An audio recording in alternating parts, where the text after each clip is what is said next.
자, 이제 SPSS를 다 설치를 완료했는데, 그러면 내가 SPSS를 통해서 분석을 하고 싶은데 도대체 이 데이터 코딩을 어떻게 해야 되는가에 대해서 말씀을 드리도록 하겠습니다.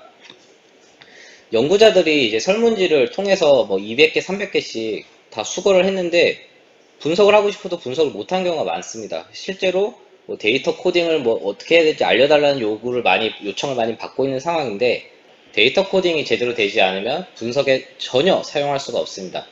그렇기 때문에 그럼 내가 데이터 코딩을 어떻게 해야 되는가? 간단합니다. SPSS 데이터가 어떻게 생겼는지, 어떤 구조로 이루어지는지 파악을 하고 거기에 맞춰서 데이터 코딩을 진행하면 됩니다.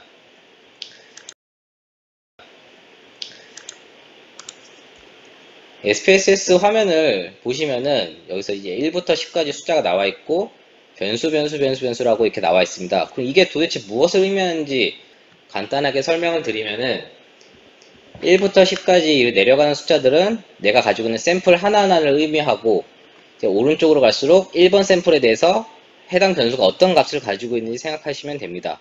간단히 말해서 내가 1번 설문지를 가지고 있으면서 오른쪽으로 가면서 이렇게 데이터 값을 입력하면서 데이터 코딩을 완성하시면 됩니다. 두 번째는 마찬가지로 2번 설문지로 오른쪽으로 입력하시면 되는 거고, 그렇다면은 이제 이렇게 해서 엑셀에다 입력을 하게 되면은 이러한 모습을 띄게 됩니다. 그래서 이제 1번 샘플에 대해서 값을 가지고 있는 것을 오른쪽으로 코딩을 하고, 뭐 9번 샘플에 대해서 9번 설문지에 대해서 오른쪽으로 이제 이렇게 입력을 하면은 내가 SPSS 분석을 위한 데이터 코딩이 완료되었다고 볼 수가 있습니다.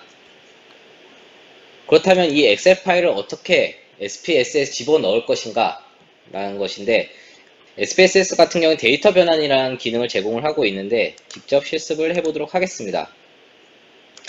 파일에서 열기, 데이터를 가시면은 파일 유형이 이제 SAV라는 SPSS 전용 데이터가 있는데, 내가 이제 엑셀로 코딩을 한 경우 이제 여기서 엑셀로 바꾸게 되면은 엑셀 파일이 이제 뜨고 열기를 누르시면은 여러가지 옵션들이 있습니다. 그래서 데이터 채팅에서 변수 이름 이루기, 이거는 본인이 데이터 코딩을 어떻게 했는지에 따라서 클릭하시면 되는데, 저 같은 경우에는 변수 이름을 데이터 채팅에 입력했기 때문에 클릭을 하도록 하겠습니다. 확인을 누르면은 엑셀에 입력했던 값들이 이렇게 입력이 된 것을 확인할 수가 있습니다. 그래서 지금 제 샘플 데이터 같은 경우에는 259개의 설문지가 들어가 있는 자료가 되었습니다.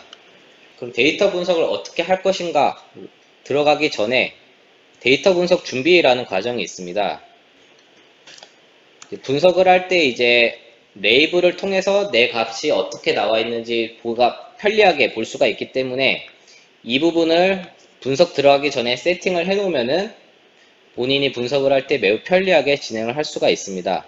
값 같은 경우에도 이것이 무엇을 의미하냐면은, 예를 들어서 내가 1번 값을 매우 만족, 2번은 그냥 만족, 3번은 보통, 4번은 불만족, 5번은 매우 불만족.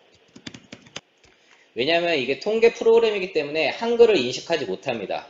그래서 대부분의 값들이 숫자로 들어가기 때문에 분석에 들어가기에 앞서 미리 값을 세팅을 해 놓으면은 나중에 결과표가 보다 편리하게 도출을 할 수가 있습니다.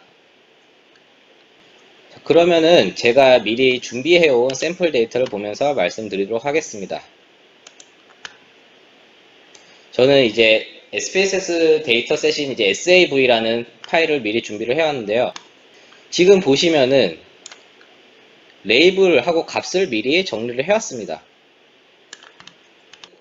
뭐 엑셀이든 실제 데이터에서는 ID, 스쿨 사이즈, 에이지, 뭐 SA, K1, K2 이런 것들이 무엇을 의미하는지 레이블을 통해서 내가 보다 이제 정리하기 편하도록 해서 학생 번호, 학급수, 뭐 듣기 성적, 읽기 성적 이렇게 해서 레이블을 다 채우고, 그리고 내가 값을 입력할 때 스쿨 같은 경우에는 1번이 공립이고 2번이 사립이고 3번이 영재학교구나 이런 식으로 해서 내가 매번 설문지를 보면서 아 내가 1번이 뭘로 코딩했었지 이런 것이 아니라 미리 데이터에 다 입력을 해 놓으면은 내가 분석을 할 때 보다 편리하게 이용을 할 수가 있습니다.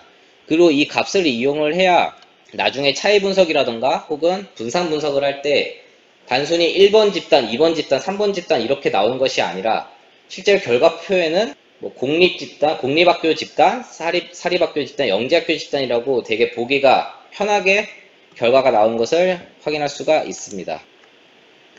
데이터 분석 준비를 마치게 되면은 이제 데이터 분석을 진행을 할 건데 실제로 이제 이것도 마찬가지로 이제 샘플 데이터인데 레이블 값, 뭐 결측값 이런 부분들을 분석 전에 잘 준비를 해야 분석이 원활하게 진행이 될 수가 있습니다.